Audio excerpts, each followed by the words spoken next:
एक प्रशांत किशोर को एक अब स्ट्रीट फाइटर बनने का एक मौका मिला। इतनी जल्दी मतलब जन स्वराज को हम लोग श्रद्धांजलि नहीं दे सकते। एक तो जन स्वराज पार्टी को उन्होंने राजनीतिक कूड़ेदान जैसा बना दिया जन स्वराज की बनी बनाई छवि को खराब खुद प्रशांत किशोर ने कर दिया ऐसे लोगों को लाकर। कि जन स्वराज की बोतल में वही पुरानी शराब है, वही आरसीपीसी अच्छा, इसमें ये यहाँ भी साथ मिलेंगे कि जब सड़कें सुनी हो जाती है तो संसद आवारा हो जाती है। शिवदीप लांडे जैसे सुरमाओं से और पुष्पम प्रिया जैसी मतलब वीरांगना से कि आप लोग भी भाई कब तक अपनी डफली बजाइएगा, जन स्वराज में आजाद। अब जन स्वराज का क्या होगा? अब पार्टी क्या आगे करने जा रही है? क्या जन स्वराज के तमाम बड़े नेताओं का, कार्यकर्ताओं का मनोबल पूरी तरह से टूट चुका है, या एक बार फिर से आगाज होगा, आवाज बुलंद होगी?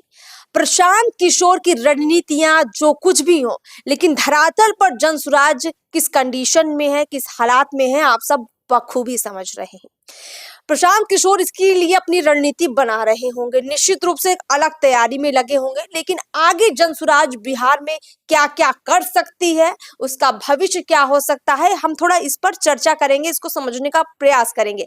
हमारे साथ पियो भारत पर चर्चा के लिए पूर्व आईपीएस अमिताभ दास सर, बहुत बहुत सर आपका स्वागत है। धन्यवाद। जन स्वराज की 3 साल का वक्त, 3 साल की यात्रा प्रशांत किशोर की और उन तमाम कार्यकर्ताओं, तमाम बड़े नेताओं, छोटे नेताओं का परिश्रम, जिससे एक बिहार में माहौल बना, देश दुनिया में लोगों ने बिहार की राजनीति को देखना अलग तरीके से शुरू किया। लेकिन चुनाव के बाद सब कुछ एकदम ठंडा, निराशाजनक, ऐसा लगा कि नहीं, दो ही मोर्चे हैं, तीसरा मोर्चा कुछ है ही नहीं। क्या जब कोई नई पार्टी होती तो उसके साथ लगभग ऐसा ही होता है? इस पर क्या कहेंगे आप?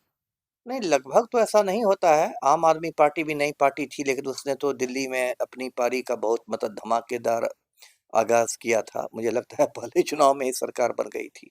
इसलिए ऐसा तो नहीं कि पहले चुनाव में आपको एकदम धराशायी ही हो जाना, ऐसा कोई राजनीति का नियम नहीं है।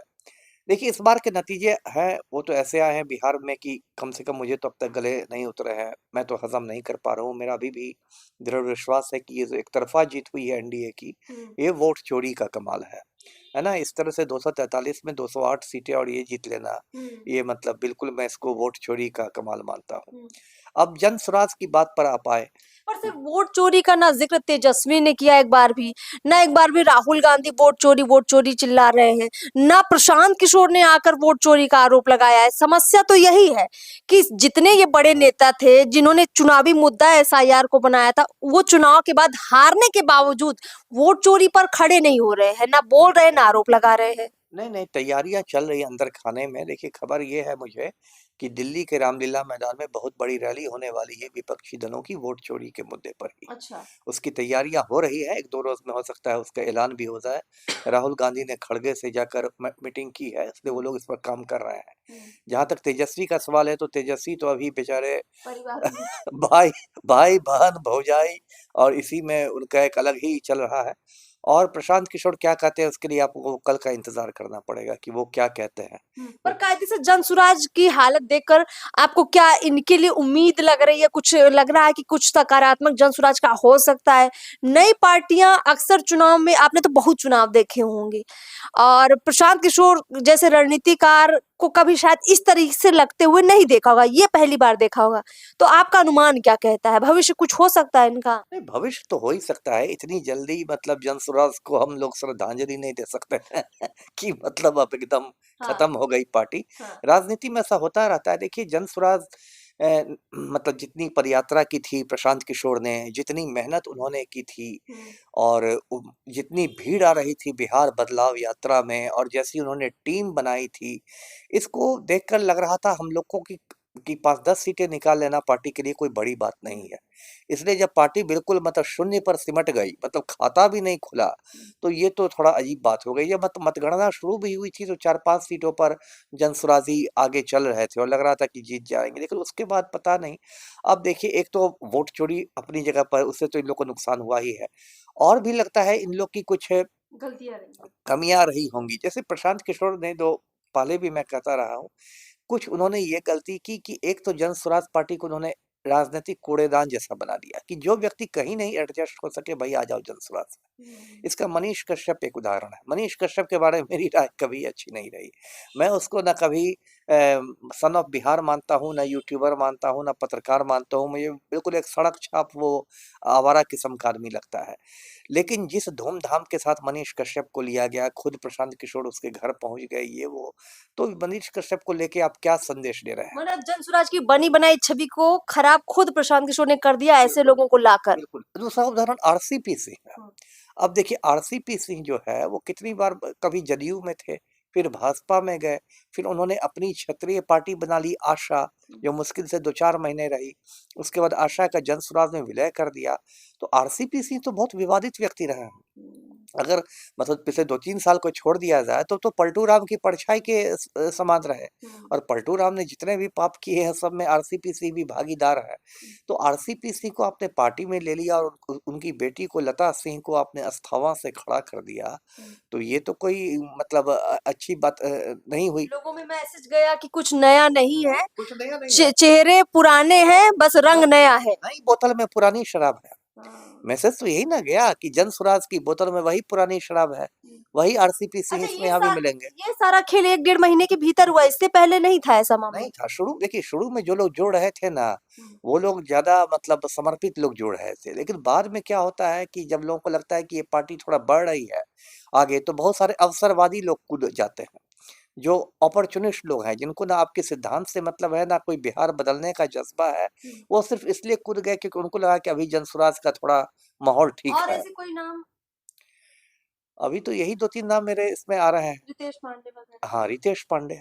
देखिए रितेश पांडे का देखिए, जो करगहर से जनसुराज के प्रत्याशी हुए, उनके आप पुराने वीडियो सब उठा के देखें ना, मोदी मोदी एकदम मोदी मोदी करते रहते। अचानक उनको लाके पैराशूट उम्मीदवार बना के आपने दे दिया, तो ये कोई ठीक मैसेज नहीं गया।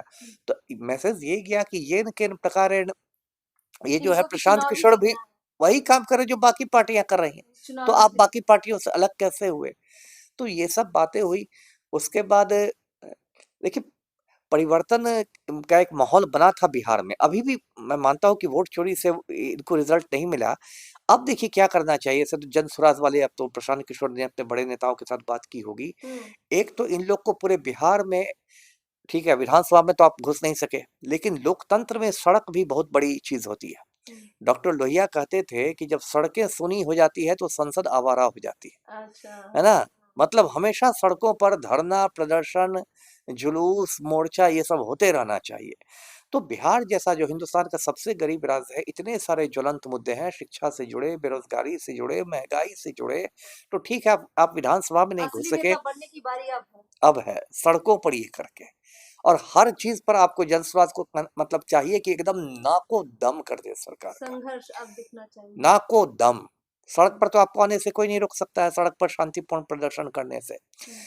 आपने पार्टी को तो खड़ा कर लिया ना, हर जिले में जनसुराज की शाखा है, हर जगह जनसुराज के कार्यकर्ता है। पार्टी की जब रैली होती है तब इतना ये है। तो इससे क्या होगा कि एक तो कार्यकर्ताओं का मनोबल बना रहेगा। नहीं तो जो नतीजा देके बहुत सारे कार्यकर्ता जो एकदम मतलब ये ठंडे पड़ गए कि भाई गया, अब इसका कुछ नहीं होने वाला है। तो एक होता है ना मनोबल बढ़ाना है और हर मुद्दे पर लड़ना है, चाहे कोई भ्रष्टाचार अभी तो देखिए पहला मुद्दा पर जो जनसुराज को लड़ना चाहिए वो वोट चोरी के मुद्दा पर लड़ना चाहिए। और वोट चोरी के मुद्दा पर पूरे बिहार भर में जगह जगह अभियान, धरना, प्रदर्शन, ये वो पूरा इसको लेके। और उसके बाद तो बिहार में कोई कमी नहीं। चुनाव भी है। पंचायत चुनाव भी अगले ऐसे साल। ऐसे पंचायत चुनाव मतलब पार्टी दलीय आधार पर नहीं लड़े जाते हैं। समर्थन देकर। हाँ, समर्थन देकर। हाँ। समर्थन देकर, बिल्कुल सही कहा आपने। हाँ। पंचायत चुनाव है, उससे बहुत सारे जनसुराजियों को यदि आप जिता देते हैं मतलब जनसुराज के समर्थन से, तो उसका आपका एक अलग इम्पैक्ट पड़ेगा। तो ये है, इसको मैं देखिए एक प्रशांत किशोर को एक अब स्ट्रीट फाइटर बनने का एक मौका मिला। हाँ, असली खेल अभी है। हार के जब जीतते हैं आप तब तो बाजीगर बाजीगर तब कहलाते हैं, हाँ, हाँ। है ना? तो अब हो गया है कि ठीक है हार गए और सबने कहना शुरू कर दिया कि अब तो गया, अब तो मतलब ठाकुर तो गयो, ठाकुर तो गयो। हाँ। तो वो बात नहीं है, गयो नहीं होता है राजनीति में, तो ये सब चलता रहता है, कभी कमबैक संभव है। तो उनको और जो उन्होंने मेहनत की वो मेहनत व्यर्थ नहीं जाएगी। यदि उनकी एक मजबूत टीम बनी है, उनकी बिहार भर में पहचान बनी है, उन्होंने सैकड़ों गाँवों की पदयात्रा की है, जगह जगह जनसुराज का पीला झंडा पहुंचा है, स्कूल का बस्ता ये पहुंचा है, तो उनको नहीं किया है। और अब तो मैं कहूंगा कि शिवदीप लांडे जैसे सुरमाओं से और पुष्पम प्रिया जैसी मतलब वीरांगना से कि आप लोग भी भाई कब तक अपनी डफली बजाइएगा, जन स्वराज में आ जाइए, आप लोग भी इसी आंदोलन का हिस्सा चलिए, बनिए। आप पुष्पम प्रिया और शिवदीप लांडे को भी जनसुराज में जुड़कर काम करने के लिए कह रहे हैं। चलिए, अब आगे की जो भी रणनीति जनसुराज की रहेगी, फिलहाल आपने उनको एक बेहतर रास्ता दिखाया। बहुत बहुत शुक्रिया सर, बहुत बहुत शुक्रिया। देखते हैं कि पार्टी के तमाम बड़े नेता क्या आगे के फैसले लेते हैं, प्रशांत किशोर आगे चलकर क्या जनसुराज को आगे ले चलते हैं। ग्राउंड पर जिस संघर्ष की बात अभी अमिताभ दत्त सर कर रहे थे, क्या वो संघर्ष करने के लिए जनसुराज तैयार है, या फिर सिर्फ चुनाव लड़ने, चुनाव जीतने की यात्रा तक ही ये प्रशांत किशोर की यात्रा और अभियान था? इस पर सबकी नजर बनी हुई है। देखते हैं आगे बिहार में क्या कुछ प्रशांत किशोर और जनसुराज करती है। नमस्कार।